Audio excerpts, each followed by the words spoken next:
क्या आप एक इंश्योरेंस एडवाइजर हैं और अपनी सेल को तेजी से बढ़ाना चाहते हैं, लेकिन हर महीने नए क्लाइंट्स को ढूंढ पाना मुश्किल हो रहा है। कई बीमा एजेंट मेहनत तो बहुत करते हैं, लेकिन उन्हें वो सफलता नहीं मिल पाती जो कि वो चाहते हैं। क्लाइंट सोच कर बताऊंगा कह करके निकल जाते हैं और महीने के लास्ट में एडवाइजर्स के सेल टारगेट पूरे नहीं हो पाते। इस वीडियो में मैं आपको 10 पावरफुल सेल्स स्क्रिप्ट्स देने वाला हूं जिनसे आपका कॉन्फिडेंस और सेल्स दोनों बढ़ेंगे। नमस्कार दोस्तों, मैं हूं मनमोहन अत्री, एक डिजिटल कोच और इंश्योरेंस स्पेशलिस्ट, और मैं इंश्योरेंस एडवाइजर के बिजनेस को ग्रो करने के लिए काम कर रहा हूं। यदि आप मेरे चैनल पर पहली बार आए हैं तो चैनल को सब्सक्राइब कर लीजिए, बेल आइकन को प्रेस कीजिए ताकि फ्यूचर में आने वाली जितनी भी वीडियोज हैं उनकी जानकारी आपको सबसे पहले मिल सके। मैं चाहूंगा कि इस वीडियो को आप लास्ट तक जरूर देखें और हो सके तो अपनी डायरी के अंदर नोट्स बनाएं जो ये 10 पावरफुल स्क्रिप्ट आप सीखने जा रहे हैं। तो without A further delay let's get started. तो फ्रेंड्स, आज की हमारी वीडियो का टाइटल है बीमा एजेंट्स के लिए 10 पावरफुल सेल्स स्क्रिप्ट, कैसे अपनी पॉलिसी सेल्स बढ़ाएं और ज्यादा क्लाइंट से जोड़ें। हमारी पहली स्क्रिप्ट है फर्स्ट इंप्रेशन दमदार बनाएं। दोस्तों, जब भी आप किसी से मिलते हैं, जब आप पहली बार मिलते हैं, तो वो आपका इंप्रेशन बहुत ही दमदार होना चाहिए, because you don't get a second chance to meet the client. पहली मुलाकात में ही विश्वास बनाए, प्रोफेशनल अप्रोच अपनाएं। दोस्तों, जब आप फर्स्ट टाइम क्लाइंट से मिल रहे हैं तो आपको सबसे पहले क्लाइंट के साथ ट्रस्ट बनाना होता है, क्योंकि ट्रस्ट एक ऐसी चीज है जो कि हमारे बिजनेस की नींव है। जब तक पॉलिसी के अंदर, हमारे अंदर, हमारी कंपनी के अंदर क्लाइंट को ट्रस्ट नहीं आएगा, उसका कॉन्फिडेंस नहीं होगा, बिना ट्रस्ट के वो हमसे पॉलिसी नहीं लेगा। इसलिए आपको एक प्रोफेशनल अप्रोच अपनानी चाहिए। ट्रस्ट बढ़ाने के लिए जब आप क्लाइंट के पास जाते हैं तो आपको टाइम से जाना चाहिए, टाइम का आपको बहुत ही पंक्चुअल होना चाहिए। आप एक अच्छे ड्रेस के अंदर वहां पर जाएं, कोई भी निगेटिव बात आपको क्लाइंट के सामने नहीं करनी है, बल्कि प्लान और पॉलिसी से रिलेटेड आपको पॉजिटिव वे में ही बातें कर। पॉइंट नंबर 2, कस्टमर की जरूरत को समझे। फ्रेंड्स, पॉलिसी बताना जब आप शुरू करते हैं उससे पहले ये जरूरी हो जाता है कि आप नीड एनालिसिस करें। जब क्लाइंट की नीड्स को आप सही तरीके से समझ पाएंगे, सही तरीके से आप फैक्ट फाइंडिंग करेंगे, तो आपको पता लग जाएगा कि मुझे कौन सा प्लान इनको प्रेजेंट करना चाहिए। मुझे यहाँ पर इनके बच्चों के एजुकेशन के लिए या मैरिज के लिए पॉलिसी प्रेजेंट करनी चाहिए, यानी कि मुझे पेंशन प्लानिंग करनी चाहिए, या यहाँ पर मैं टर्म इंश्योरेंस या हेल्थ इंश्योरेंस बताऊं। तो क्लाइंट की नीड को समझने के बाद ये बहुत इजी हो जाती है। बिना जरूरत जाने पॉलिसी प्रेजेंट न करें। जब तक आपने नीड एनालिसिस नहीं किया है तब तक कोई भी पॉलिसी आपको क्लाइंट को नहीं बतानी है। पहले क्लाइंट के लाइफस्टाइल गोल्स क्या है और उसके फाइनेंशियल गोल्स क्या है, इनको समझना जरूरी है।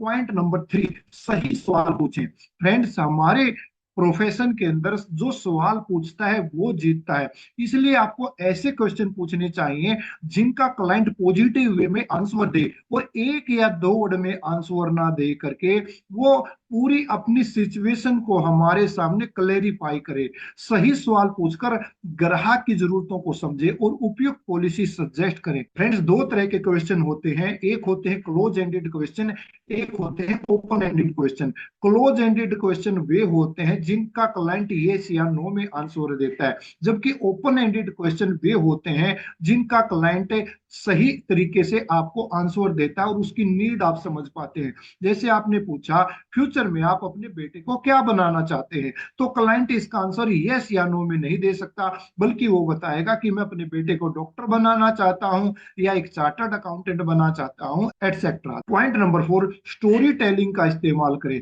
दोस्तों, जब हम क्लाइंट के सामने स्टोरी टेलिंग करते हैं या कहानी बताते हैं, उस कहानी के अंदर एक मैसेज छुपा होता है, एक लर्निंग होती है, और क्लाइंट को उसके साथ हम रिलेट करने की कोशिश करते हैं। इमोशनल कहानी सुनाकर ग्राहकों को पॉलिसी के फायदे बताएं। दोस्तों, इंश्योरेंस का जो बिजनेस है वो इमोशनल के ऊपर होता है। डॉक्टर कोई भी पेशेंट का ट्रीटमेंट करते हैं वो भी इमोशनल स्टोरी का यूज करते हैं, और एक इंश्योरेंस एडवाइजर भी इमोशनल स्टोरी का यूज करते हैं। स्टोरी टेलिंग के ऊपर मैंने अपने चैनल के अंदर एक वीडियो डाली हुई है जो स्टोरी टेलिंग के ऊपर आपको पूरी डिटेल में बताएगी। आप जाकर के मेरे चैनल पर सर्च कीजिए स्टोरी टेलिंग और आपको उस वीडियो का लिंक मिल जाएगा। पॉइंट नंबर 5, सिर्फ प्रोडक्ट नहीं बेनिफिट्स बेचें।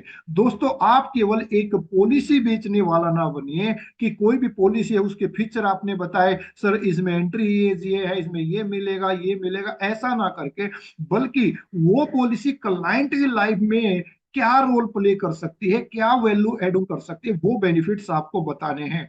लोग पॉलिसी नहीं खरीदते, वे सुरक्षा और फायदा खरीदते हैं। फ्रेंड्स, कोई भी क्लाइंट पॉलिसी नहीं खरीदता, बल्कि वो अपनी फैमिली के लिए प्रोटेक्शन खरीदते हैं, उसके बेनिफिट खरीदते हैं। People don't buy a product, they buy a better version of themselves. Point number 6, social proof का इस्तेमाल करें। जो भी आपके एग्जिस्टिंग क्लाइंट्स के टेस्टिमोनियल्स हैं, जो आप हमेशा अपने साथ रखी, वो क्लाइंट के सामने प्रेजेंट करें। हो सके तो एक फॉर्मेट के आप बना लें और वो आपने एग्जिस्टिंग क्लाइंट से आप भरवा लीजिए, या किसी क्लाइंट का वीडियो रिकॉर्ड किया हुआ भी आप यहाँ पर दिखा सकते हैं। कुछ क्लाइंट्स ने यदि आपको व्हाट्सएप पे अच्छे मैसेज भेजे हुए हैं कि आपकी पॉलिसी से मेरी लाइफ के अंदर ये बेनिफिट हुआ, या गूगल प्रोफाइल पर आपको रिव्यूज दिए हुए हैं, तो वो आप यहाँ पर प्रेजेंट कर सकते हैं। जो भी आपके एग्जिस्टिंग क्लाइंट्स हैं उनकी सक्सेस स्टोरीज और रिव्यू आपको जरूर दिखाने हैं। पॉइंट नंबर 7, फॉलोअप को इग्नोर न करें। दोस्तों क्लाइंट को आपने प्लान दे दिया, समझा दिया, पॉलिसी उसको समझ में आ गई, अब क्लाइंट कहता है कि मैं फैमिली से डिस्कस करके नेक्स्ट वीक में आपको बताता हूं, तो आपको टाइमली फॉलो करना है, क्योंकि बहुत सारी सेल्स हमारी ऐसी होती हैं जो सही तरीके से फॉलो अप ना करने से छूट जाती हैं। 80% सेल्स अच्छे फॉलो अप से ही होते हैं, सही तरीके से फॉलो अप करें। दोस्तों एक बार में ऐसी बहुत ही कम सेल्स होती है जो पहली बार में ही क्लोज हो पाती है, कुछ सेल दूसरी बार में, कुछ तीसरी बार में, और कुछ तो 5 5 या 7 7 बार फॉलो अप करने से ही आती है। तो आपको जब भी क्लाइंट टाइम देता, उसी टाइम पर क्लाइंट को कॉल करना है और सही तरीके से फॉलो अप करना है। पॉइंट नंबर 8, प्लान और बजट ऑप्शन दे। एक क्लाइंट को जब आप कोई सी प्लान समझाते हैं, तो आप क्या कर सकते हैं कि उसको ये बता सकते हैं कि सर अगर आप रिटायरमेंट प्लान लेते हैं तो हमारे पास दो ऑप्शन है। फॉर एग्जाम्पल, आप LIC एडवाइजर हैं, आपने उसको रिटायरमेंट के लिए एक जीवन उमंग बता दिया और दूसरा जीवन उत्सव बता दिया, दोनों के क्या क्या बेनिफिट हैं, क्या वैल्यू एड उन क्लाइंट की लाइफ के अंदर होगी, वो आप यहाँ पर दिखा सकते हैं। दूसरा, बजट ऑप्शन दे, क्लाइंट के बजट के हिसाब से आप डिफरेंट प्लान प्रेजेंट कर सकते हैं।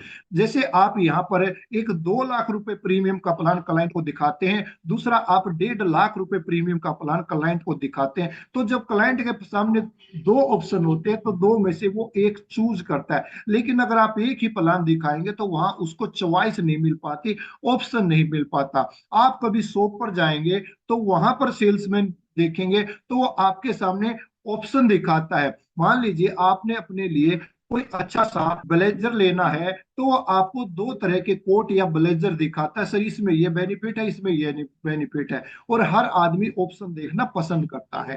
पॉइंट नंबर 9, डिजिटल मार्केटिंग अपनाएं। फ्रेंड्स, मैं आगे बढ़ने से पहले बताऊंगा कि आज के युग में डिजिटल मार्केटिंग बहुत ज्यादा जरूरी है।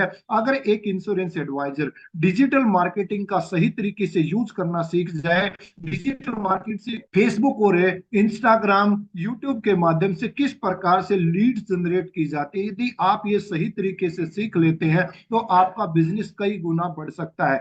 यदि आप डिजिटल मार्केटिंग को सीखना चाहते हैं तो मैं आपको इनवाइट करता हूं हमारे फ्री वेबिनार के लिए, जिसका लिंक मैंने आपको डिस्क्रिप्शन के अंदर दे दिया है। ये 90 मिनट का फ्री वेबिनार होगा और हम आपको सिखाएंगे कि किस प्रकार मात्र 30 डेज के अंदर आप अपने ऑफलाइन बिजनेस को ऑनलाइन ले जा सकते हैं।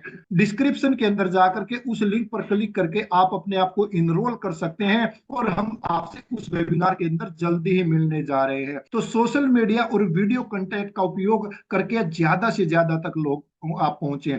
फ्रेंड्स, आप जब सही तरीके से डिजिटल मार्केटिंग का प्रयोग करना सीख जाते हैं, किस प्रकार से इंप्रेसिव इमेजेस बनाए जाते हैं, किस प्रकार से रेडीमेड कंटेंट तैयार किया जाता है, और वीडियो के माध्यम से कैसे लोगों को एजुकेट किया जाता है, ये सारा आप हमारे कोर्स के अंदर सीखेंगे।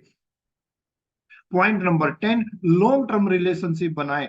दोस्तों हमारा जो ये इंश्योरेंस का बिजनेस है, ये थोड़े टाइम का बिजनेस नहीं है, बल्कि ये लॉन्ग टर्म का, या ये कहिए लाइफ टाइम का बिजनेस है। तो आपको दो अपने क्लाइंट के साथ लॉन्ग टर्म रिलेशनशिप बिल्ड करनी चाहिए। ग्राहक से सिर्फ पॉलिसी बेचने के लिए नहीं, बल्कि लॉन्ग टर्म रिलेशन बनाएं। दोस्तों, जब आप किसी क्लाइंट को कोई पॉलिसी सेल करते हैं तो खाली आप एक पॉलिसी सेल करने नहीं जा रहे हैं, बल्कि उसकी फैमिली के अंदर एक एडवाइजर के रूप में आप इन्वॉल्व होने जा रहे हैं, लाइक ए फैमिली मेंबर। और जब भी उसकी लाइफ में कोई भी नीड आती है, कभी भी आपकी उसको नीड की हेल्प जरूरत पड़ती है, तो वहां पर आपकी अवेलेबिलिटी होना जरूरी है। तो फ्रेंड्स, ये थे जो मैंने आपको पॉइंट बताए। अब हम बात करते हैं इसके कंक्लूजन के बारे में और आपका नेक्स्ट स्टेप क्या होना चाहिए। तो यहाँ पर मैंने आपको 10 टिप्स दिए हैं। इन टिप्स को आप आज से ही अपनी सेल अपॉइंटमेंट के अंदर यूज करना शुरू कीजिए। जब भी आप क्लाइंट के सामने बैठते हैं तो हो सके तो अपने मोबाइल के अंदर रिकॉर्डिंग लगाइए, ताकि आपको ये पता लगे कि इन सेल टिप्स को यूज करने में मैंने कहां पर गलती की और कहां पर मुझे सुधार की आवश्यकता है। इन स्ट्रेटजीज को आज से ही आप लागू कीजिए और फ्यूचर में ऐसी ही और शानदार वीडियो पाने के लिए मेरे चैनल को सब्सक्राइब कीजिए। आपको कौन सी स्ट्रेटजी 10 में से बढ़िया लगी वो कमेंट सेक्शन के अंदर आप जरूर बताएं। वीडियो को लाइक करें, अपने साथी इंश्योरेंस एडवाइजर भाइयों के साथ इसे शेयर करें। यदि आप एक टीम लीडर या डेवलपमेंट ऑफिसर, एजेंसी मैनेजर हैं, तो इसे अपने टीम मेंबर के साथ शेयर करना ना भूलिएगा। मिलता हूं जल्दी आपके साथ और एक ऐसी ही आकर्षक वीडियो के साथ। तब तक सीखते रहिए, इंप्लीमेंट करते रहिए और अपने बिजनेस को ऐसे ही ग्रो करते रहिए। जय हिंद, जय भारत।